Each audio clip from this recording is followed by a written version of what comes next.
Lucy নামের মেয়েটি সোনার মতো ঝকঝকে মুক্তোর একটি বড় বক্স নিয়ে আসে এবং রাতভর মুক্তোগুলো জোড়া লাগানোর জন্য পরিশ্রম করে। পরের দিন সকালে যখন লুসি তার মুক্তো দিয়ে বানানো অসাধারণ পোশাকটি সবার সামনে আনে তখন সবাই অবাক হয়ে দেখতে থাকে। এমনকি তার বস অ্যানি পোশাকটি দেখার পর তিনিও অবাক হয়ে যান এবং পোশাকটিকে অ্যানি নিজের বলে দাবি করে। কিন্তু এটাই ছিল লুসির আসল কৌশল। সেই পোশাকের মধ্যে অ্যানিকে মারার কিছু গোপন রহস্য লুকিয়ে রেখেছে। সন্ধ্যায় কোম্পানির নতুন কালেকশনের লঞ্চিং চলতে থাকে। তখন হঠাৎ একটি বাইক রেড কার্পেটে এসে থেমে যায় এবং এক রহস্যময়ী মেয়ে বেরিয়ে আসে। মেয়েটির সুন্দর চুল এবং কালো পোশাক দেখে সবাই মুগ্ধ হয়ে যায়। সব ক্যামেরার দৃষ্টি তার দিকে ঘোরানো হয় এবং অ্যানির মন খারাপ হয়ে যায়। ঠিক তখনই লাইট বন্ধ হয়ে যায় এবং একটি নাম বিল্ডিং এর দেয়ালে জলজল করে ওঠে। ক্রুয়েলা লেখা দেখে সবার মধ্যে উত্তেজনা ছড়িয়ে পড়ে এবং ক্রুয়েলা স্টাইলে মেয়েটি দ্রুত সেখান থেকে চলে যায়। এই মেয়েটি এখন ফ্যাশন দুনিয়ায় একটি হিটম্যানের মতো পরিচিতি পেয়ে যায়। কিছুদিন পরে লন্ডনের একটি বড় ইভেন্টে অ্যানির গাড়ি যখন চলে আসে ঠিক তখনই ক্রুয়েলা আবার সেখানে চলে আসে। ক্রুয়েলা তার লম্বা পোশাকটি গাড়ির ওপর ছড়িয়ে দেয় যা ছিল রাজকীয় পোশাক, আর সেটি ছিল কালো ও লাল গোলাপ দিয়ে সজ্জিত। মিডিয়ার সব নজর তখন তার ওপর এসে পড়ে। পরের দিন সব খবরপত্রে ফ্যাশন ইন্ডাস্ট্রির নতুন সুন্দরী ক্রুয়েলার কথা ছড়িয়ে পড়ে। কিন্তু অ্যানি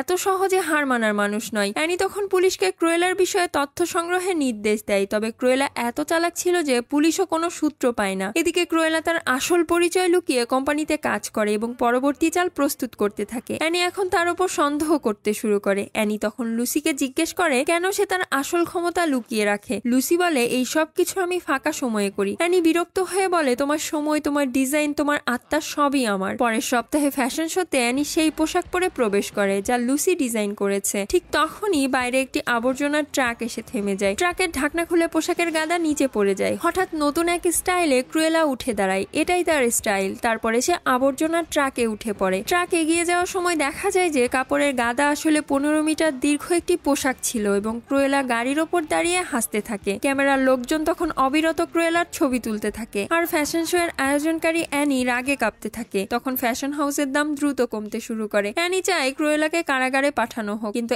এমন কোনো আইন নেই যা তাকে দোষী সাব্যস্ত করতে পারে। হার মেনে নিয়ে অ্যানি বছরের সবচেয়ে বড় ফ্যাশন নাইটে বাজি ধরে। অ্যানি বিশ্বাস করে যে তার অসাধারণ সোনালী পোশাকের সাথে সে আবারও তার খ্যাতি ফিরে পাবে। কিন্তু তখন ক্রুয়েলার মাথায় অন্য কিছু আসে। ক্রুয়েলা তার সহযোগীদের ফ্যাশন হাউসে প্রবেশ করার সংকেত দেয় এবং ইচ্ছাকৃতভাবে কিছু পোশাক নিচে ফেলে দেয়। এটা দেখে অ্যানি সন্দেহ করে এবং সমস্ত পোশাক লকারে লক করে রাখে। কিন্তু ক্রুয়েলা ঠিক এটাই চেয়েছিল। ফ্যাশন শো এর দিনে যখন সেফটি লকার খোলা হয় তখন তার মধ্যে অসংখ্য পোকা উঠতে শুরু করে এবং দেখা যায় অ্যানির মূল্যবান পোশাকগুলো সব নষ্ট হয়ে গেছে। আসলে সেই সোনালী পোশাকটির মুক্তগুলো পোকামাকড়ের ডিম ছিল যা লকারের মধ্যে থেকে সুরক্ষিত পরিবেশে ধীরে ধীরে বিকশিত হয়েছে। Please subscribe.